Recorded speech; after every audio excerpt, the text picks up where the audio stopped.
Daniel Valencia, soy estudiante de Administración de Sistemas Informáticos de último semestre y estoy trabajando actualmente como ingeniero de software en Playbox. Ya llevo allí aproximadamente un año.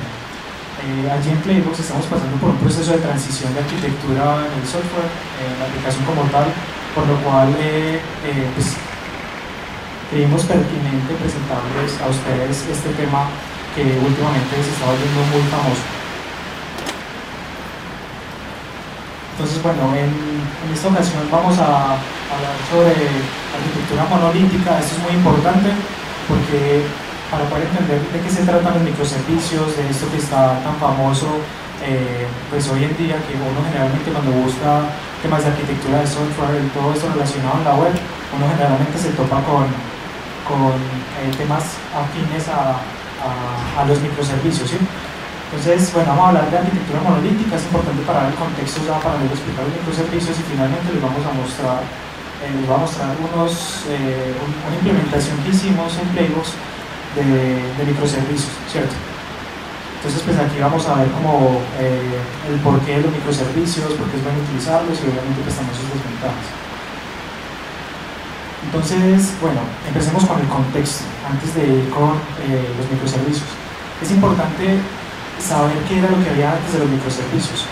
Antes de los microservicios había una arquitectura que se llamaba una arquitectura monolítica. En este punto, digamos que vamos a poner un ejemplo sencillo. Supongamos una aplicación que tiene 3 módulos, una aplicación de ventas. El primer módulo es Account Service, es que esta es la parte de la aplicación que va a administrar como las cuentas, otra parte que va a administrar los productos y otra parte que va a administrar el carrito de compras. Entonces, este cuadrito que está acá representa nuestra aplicación, ¿cierto? La aplicación muy sencilla, son 3 módulos nomás y inicialmente cuando uno empieza a construir una aplicación así es muy sencillo, es escalable. Generalmente cuando uno tiene que agregar una característica nueva, no tiene que esforzarse mucho por entender lo que había antes, ¿cierto? Entonces, la aplicación empieza más o menos de esta manera. A medida que va pasando el tiempo y vamos trabajando más sobre la aplicación, estaba empezando a tener más complejidad. Si ustedes se fijan acá, empieza a tener, digamos, más módulos que van rodeando los módulos que estaban pues anteriormente. Estas son características que se van a añadir pues, a la aplicación. Con el tiempo se va trabajando más, digamos que acá a estas alturas la aplicación sigue siendo trabajable, sigue siendo escalable, sigue siendo sencilla de trabajar. Más adelante pues va empezando a crecer cada vez más. Entonces, a medida que va creciendo, como ustedes ven, se van agregando cada vez más módulos y si ustedes ven, pues se van agregando como dependencias entre los módulos que hace que la aplicación quede con módulos muy entrelazados y muy dependientes entre sí. Finalmente, nosotros tenemos una aplicación como esta y aquí es donde ustedes empiezan a dar cuenta de que estas aplicaciones, cuando se trata de una aplicación monolítica, se va volviendo complejo trabajarla porque se va agregando mucho código en un solo lugar, ¿cierto? Entonces, ¿cuáles son los problemas principales que tiene esta arquitectura? El primer problema es la actualización de versiones. Un ejemplo, supongamos que tenemos una aplicación hecha con Python 2.7. Como ustedes bien saben, pues para el siguiente año, principio de año, creo que se acaba el soporte de Python 2.7, entonces es importante empezar a tener en cuenta pues, estas consideraciones, ¿cierto? Si nosotros suponemos que tenemos una aplicación hecha con Python 2.7 y necesitamos actualizarla a la última versión de Python, entonces aquí es donde uno se da cuenta de que este es un trabajo que es bastante complejo, es difícil hacer este trabajo de migración, este es un trabajo que generalmente se tiene que hacer gradualmente, no se puede hacer así de una y pues no hay otra manera, se tiene que hacer con el tiempo, con bastante tiempo. ¿Por qué? Porque si uno modifica una parte de la aplicación monolítica, como esta parte depende de otras y está relacionada con otras de la misma aplicación, entonces no hay manera de hacer una actualización como por partes, sino que toca actualizar toda la aplicación al tiempo, entonces esto supone un gran reto pues, para un equipo de desarrollo. Por otro lado tenemos también la creación de un módulo, como les decía ahora, pues al principio la aplicación monolítica cuando se está construyendo es bastante sencilla, pero con el tiempo nosotros tenemos que esforzarnos más por entender lo que había antes para hacerlo nuevo. Esto es algo muy importante también. La necesidad de utilizar una nueva tecnología, supongamos que, no sé, llegó un nuevo requerimiento para yo desarrollar en mi aplicación. En ese orden de ideas, pues digamos que esto empieza a suponer una serie de cambios en mi aplicación y una serie de dependencias también. Si yo necesito una tecnología que no es compatible con alguna de las versiones o con alguna de las cosas, algunos de los componentes que se utilizan actualmente en mi aplicación monolítica, digamos que esto va a suponer un gran problema. Es decir, primero tenemos que hacer la actualización de versiones de lo que ya había para implementar una tecnología nueva, ¿sí? Y finalmente, los nuevos miembros del equipo. Esto es algo que, digamos que las empresas no se fijan mucho. Y el problema es que llegan nuevos desarrolladores y, no sé, muchas veces pueden esperar que esos desarrolladores empiecen a aportar inmediatamente, pero eso es prácticamente imposible, ¿cierto? Porque se necesita un proceso de onboarding, un proceso de entender la plataforma, entender el código, entender la arquitectura, para yo poder saber cómo puedo proceder a hacer las modificaciones en esa aplicación. Entonces, en esta aplicación específicamente, como les había dicho, el gran nivel de dependencia que hay entre sus módulos hace que sea muy complejo pues que una persona entienda lo suficientemente rápido como para que empiece a aportar rápidamente a la aplicación. Esos son como uno de los principales problemas pues, que tiene la arquitectura monolítica. Entonces ahora sí les voy a hablar, ya teniendo pues este contexto de la aplicación monolítica, de esa arquitectura, les voy a hablar de microservicios como la solución. Y vamos a ver pues que es una buena solución, pero no es 100% perfecta. Entonces les voy a explicar todos estos detalles. Entonces aquí vemos gráficamente la diferencia entre las arquitecturas. Pues digamos que no es como tan explícita, no es como tan explícita digamos como la diferencia en cuanto digamos, esta tiene varios módulos que la conforman, ¿cierto? La arquitectura de microservicios también está compuesta por unos módulos. ¿Cuál es la diferencia? Lo que se hace en la arquitectura de microservicios es eliminar la dependencia entre estos módulos, hacer que esos módulos sean totalmente independientes. ¿Cuál es una de las ventajas principales que tiene esto? Es la escalabilidad de la aplicación. Ya de ese modo, si yo quiero realizar un cambio, por ejemplo, en el sistema de administración de mi carrito, en mi aplicación que les estaba explicando ahorita, solamente tengo que ir a uno de los microservicios, uno de los módulos y empezar a hacer las modificaciones. Entonces, de este modo se empieza a dividir, digamos, la lógica, ese es el objetivo de los microservicios, dividir la lógica de una aplicación en diferentes módulos que no sean independientes entre sí, preferiblemente. Si ustedes se fijan, pues allá hay una base de datos, pueden haber varias bases de datos, cada microservicio puede tener su base de datos, ¿cierto? Entonces, ¿cuáles son las ventajas de utilizar los microservicios? La primera ventaja es el desarrollo independiente. Esto digamos que es algo que se puede alinear, por ejemplo, con la metodología Scrum, que ustedes saben que es una metodología de desarrollo ágil que pretende más o menos la misma filosofía que tienen los microservicios, que es empezar a segmentar como los desarrollos que se tienen que hacer en una aplicación. Entonces, si yo tengo los microservicios separados, la lógica, la aplicación la tengo separada, tengo la posibilidad de coger equipos, dividirlos y asignar cada uno a un microservicio, por ejemplo. De ese modo se puede hacer como más, de una manera más ordenada el desarrollo, ¿cierto? Tenemos también el despliegue independiente, es algo que pues digamos que más adelante va a hacer un poquito más de énfasis, les voy a explicar mejor esto, pero básicamente lo que pretende esta parte es poder desplegar de diferentes maneras e independientemente los microservicios que componen una aplicación. Ya les voy a explicar esto más adelante en detalle.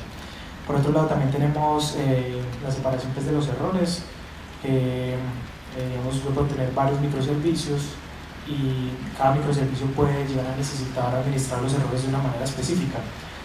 Entonces, y por otro lado también tenemos varias tecnologías en un mismo lugar, ¿cierto?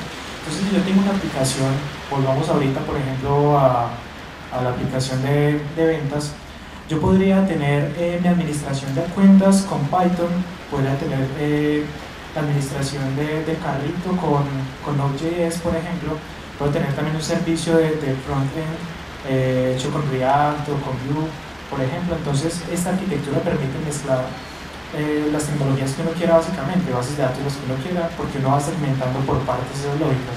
Esto es algo que, si uno se trata de imaginar puede ser una aplicación monolítica, es bastante complejo, pues es difícil administrar una aplicación monolítica que pueda mezclar varias tecnologías. Entonces acá es donde entran los microservicios a dar esa gran ventaja. Finalmente tenemos algo llamado escalado granular. ¿De qué se trata este escalado granular? Ya les voy a explicar aquí con esta imagen. Tenemos al lado derecho nuestra aplicación de ventas, que pues es una aplicación muy chiquita, representada en las dos arquitecturas, ¿cierto? Si ustedes se fijan allá en esta parte, acá nosotros vemos que todo está reunido en un mismo lugar, ¿cierto? Acá los microservicios, bueno, acá en esta parte están los microservicios, acá está la arquitectura de microservicios, y si ustedes se fijan, acá se representan diferentes números digamos, diferente cantidad de microservicios para cada tipo. Por ejemplo, voy a explicar esto de nueva manera. Supongamos que mi aplicación de ventas, por el lado del carrito, digamos que no necesita tanta capacidad, digamos que no se necesita dedicar tanta cantidad de recursos para esto, ¿cierto? Entonces, por ejemplo, pues aquí está, ¿cierto?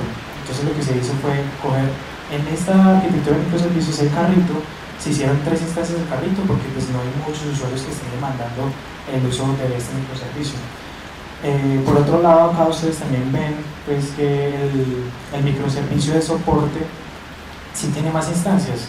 Entonces, pues, suponiendo que en este ejemplo los usuarios utilizan mucho el soporte, entonces yo estoy dedicando más recursos específicamente a una parte de mi aplicación. Y esto es totalmente posible con microservicios, pero no se puede con una arquitectura monolítica. ¿Qué es lo que se haría con una arquitectura monolítica? Lo que yo haría es crear varias instancias de estas mismas repetidas. Yo puedo generar 4 o 5 de estas mismas, pero no estoy siendo exacto con la cantidad de recursos que debo dedicar para cada lógica que compone la aplicación. Aquí es donde entra pues lo que nos está hablando ahora el compañero que estuvo acá. Y es que cuando uno hace estas modificaciones de arquitectura y que tiene mejoras de rendimiento, esto pues obviamente se traduce en una mejora económica, ¿cierto? Finalmente pues acá se ve bien la manera en que se están dedicando los recursos individualmente para cada lógica de la aplicación. Entonces acá tenemos un comparativo entre ambos, entre microservicios y la arquitectura monolítica, y vamos a verlo desde varias perspectivas. La primera es desde el código, ¿cierto? Una arquitectura monolítica tiene un solo código base, entonces yo puedo tener mis utilitarios definidos en mi aplicación monolítica y lo puedo acceder desde cualquier parte de mi aplicación monolítica. Por otro lado, los microservicios, nosotros tenemos múltiples códigos entre los microservicios. Aquí es donde generalmente la gente dice, bueno, microservicios después de todo tienen problemas. ¿Por qué esto supone un problema para los microservicios? Porque yo podría tener, por ejemplo, un código, una parte que hace, por ejemplo, una autenticación. Si yo necesito que varios microservicios autentiquen, básicamente yo tengo que coger ese mismo módulo que hace la autenticación de los microservicios y copiarlo en los otros microservicios. Entonces, inicialmente es un problema porque básicamente yo tengo que tener en cuenta la sincronización que debe haber del código entre los microservicios y tienen que ser consistentes, porque en algún momento podría salir un problema en el cual un microservicio está teniendo un error en este módulo, pero este es un módulo que está en nosotros, entonces tiene que ir uno, actualizo allí, actualizo acá y actualizo en los otros. Este problema ya lo han solucionado. Hay algunas librerías que ayudan es como un continuous integration, que lo que hace es identificar las diferencias entre códigos que deberían tener en común los microservicios, y le dice ahora pues como que listo, este microservicio no tiene este módulo específicamente sincronizado con otro. Y también digamos que por otro lado, otra solución podría ser, partiendo del hecho de que microservicios es más una filosofía que cualquier otra cosa, nosotros no solamente tenemos que pensar en que una aplicación se tiene que dividir en diferentes módulos. Una aplicación también se trata de reutilizar lo que ya está hecho. Por ejemplo, pues hay mucha librería que ya tiene unas soluciones muy buenas, muy eficientes y son libres incluso, entonces fácilmente puede uno coger una de esas librerías y utilizarlas acá. Entonces esa es como una de las recomendaciones que se da para este tema. Por ejemplo, volviendo al ejemplo de de la autenticación, yo podría crear una librería que haga el proceso de autenticación y cuando se despliegan los microservicios podría simplemente hacer un pull del repo de esta librería y de ese modo pues estaría sincronizado en todos los microservicios, ¿cierto? Entonces ese es como de los problemas principales que tienen los microservicios. Por otro lado, en cuanto al entendimiento, pues como les dije ahora, una aplicación monolítica es compleja de entender, es compleja de escalar y los microservicios sí es mucho más sencillo porque las cosas son más segmentadas, más ordenadas.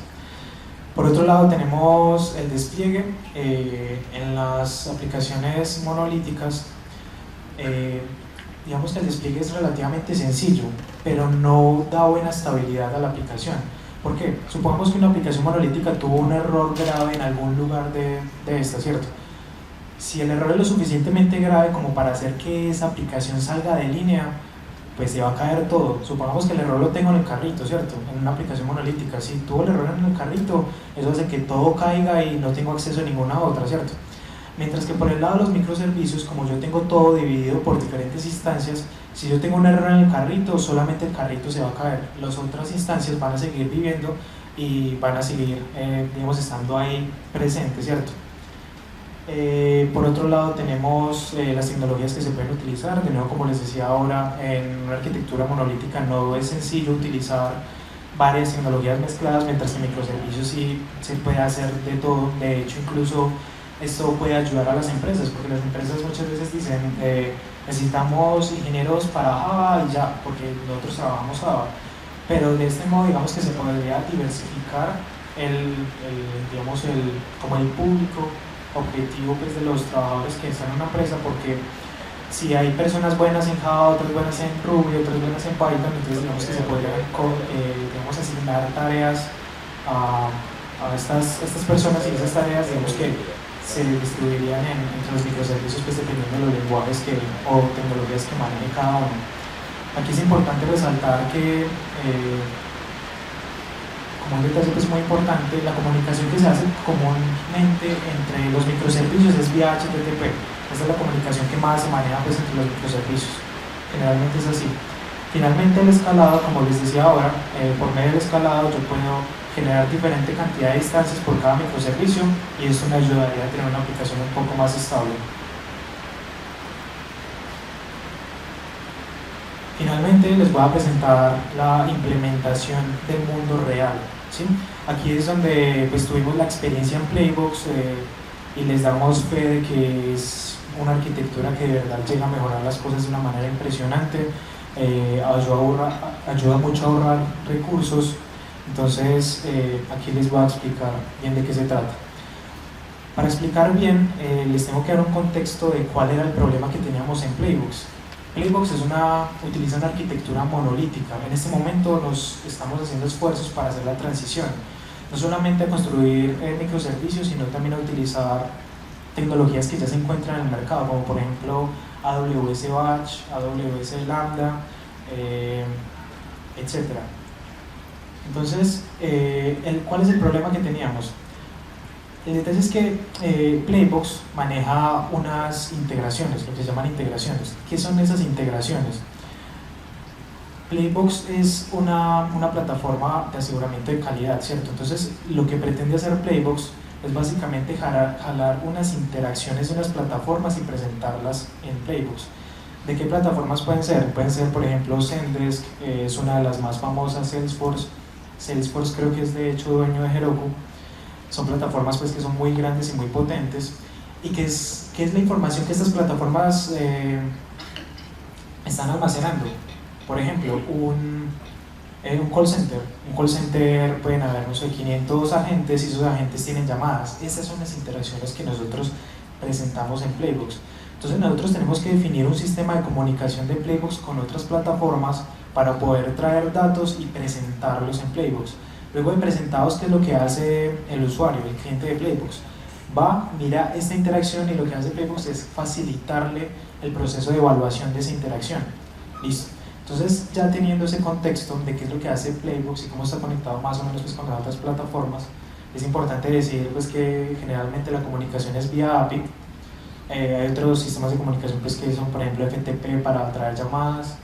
Pero aquí es donde llega el problema. Resulta que esta integración que está acá, que nosotros hicimos, fue una integración que supuso un problema muy grande, porque esa plataforma no tiene API, nosotros no tiene un FTP, nosotros no teníamos manera de acceder a las interacciones de esa plataforma. Esa plataforma produce llamadas y tiene unos metadatos asociados a esas llamadas. Entonces, fue un gran problema, pues sabiendo que no tiene API, pero sí tenía algo esa aplicación. Lo que tenía esa aplicación era un archivo hecho en Java que lo que hacía era traer grabaciones de audio y metadatos asociados a esas grabaciones y ya. Y yo le decía, ¿desde cuándo hasta cuándo quiero ir por las grabaciones? Y eso era todo, y era algo en Java.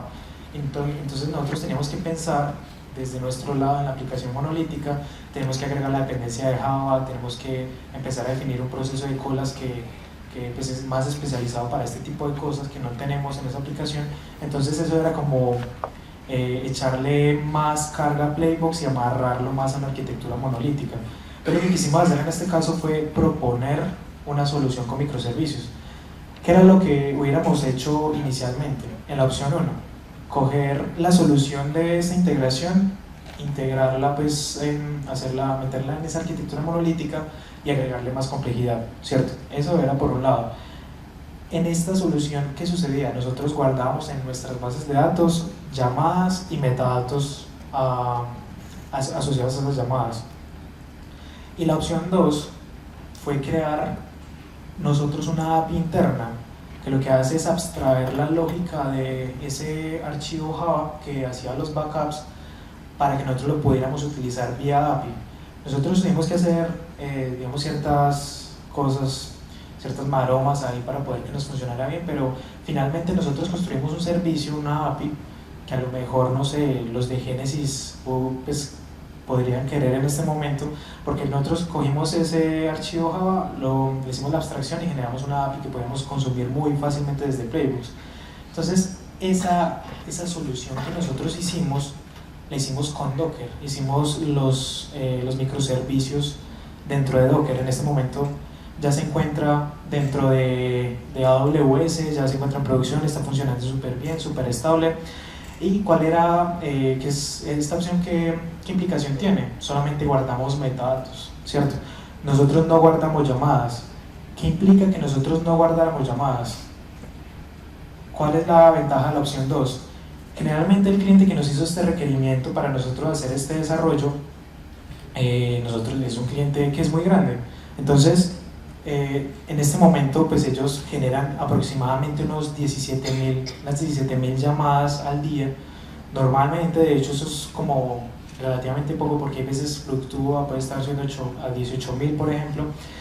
Y nosotros cogemos esos datos que están ahí y los almacenamos durante 60 días. Durante 60 días, por ejemplo, los podemos almacenar. Normalmente los almacenamos por 90, pero por el ejemplo, pues lo hicimos por 60, como para que ustedes vieran más o menos cuánto ahorramos en recursos. Entonces, son 17.000 llamadas por 60 días y cada una con un promedio de unos 3 megabytes. Incluso hay llamadas mucho más pesadas, llamadas que pueden llegar a durar 45 minutos, una hora, y eso es algo que es bastante complejo, pues, de manejar. Esos ya son pesos, no sé, 20 megabytes, incluso un poquito más. En ese orden de ideas, nosotros nos ahorramos casi unos 3 terabytes solamente para este cliente. 3 terabytes de información, de grabaciones que pues no estamos guardando allá. Otra de las ventajas importantes de la opción 2 es que soportamos un sistema de colas que luego podemos utilizar para nuevos desarrollos que se hagan en Playbooks. Finalmente, por otro lado, es más sencillo el escalado y, como les decía ahora, la división del tema de los errores. Si esta API que desarrollamos tiene algún error, nada más se va a caer la API y Playbooks va a seguir funcionando normalmente. Entonces, aquí es donde ustedes evidencian pues cuáles fueron las ventajas de haber utilizado esta arquitectura. Aquí pues no voy a hacer pues como mucho énfasis en esto porque pues es un poquito complejo, pero en pocas palabras, aquí está Playbooks, aquí está la base de datos de Playbooks, hay un script que está consumiendo la API que construimos. Acá en esta API que está acá en este microservicio, nosotros tenemos varios workers, nosotros utilizamos RQ para administrar los procesos. Cada proceso lo que hace es ir por unas llamadas y por unos metadatos a estas plataformas pues, que maneja Genesis. Entonces, las llamadas las muestra acá el cliente, porque estas se muestran en demanda, y por otro lado hay un proceso que está sincronizando los metadatos y los está guardando en la base de datos de Playbooks. Entonces, digamos que aquí así es básicamente como la implementación que hicimos en la vida real. Esta nos ayudó muchísimo porque digamos que no tocamos Playbooks como tal, no tuvimos que hacer ninguna modificación así grande. Entonces, pues definitivamente podemos dar fe de que empezar a migrar este tipo de arquitecturas es algo que funciona muy bien, que ahorra dinero, ahorra recursos y nada, y eso es todo. Finalmente, pues les quiero dar el agradecimiento a todos. Les quiero decir que ahí está una página, la página de Playbooks, en la cual nosotros publicamos nuestras vacantes. Por si alguien está interesado, puede anotar el link. Y ahí está mi contacto. Por si alguien tiene, no sé, en algún momento necesita ayuda con algo relacionado con esto de microservicios, o tiene alguna pregunta, o cualquier cosa que quieran hablar, de una estaré atento por ese medio.